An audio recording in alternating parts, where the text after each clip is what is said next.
બનાવવાની છે અમારે દાળ. તો આ બધું અમે મટીરિયલ લઈએ.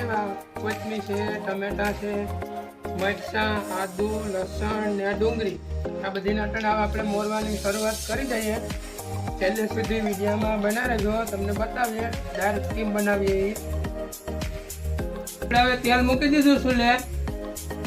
આપણે હવે આખો મસાલો આમાં નાખી દીધો.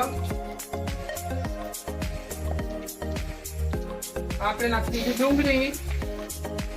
આપણે લસણ ને આદુ નું કચરી કરી નાખી દીધું. આપણે નાખી દીધું મરચું. હવે આપણે નાખી દીધી કોથમીર ને ટમેટું.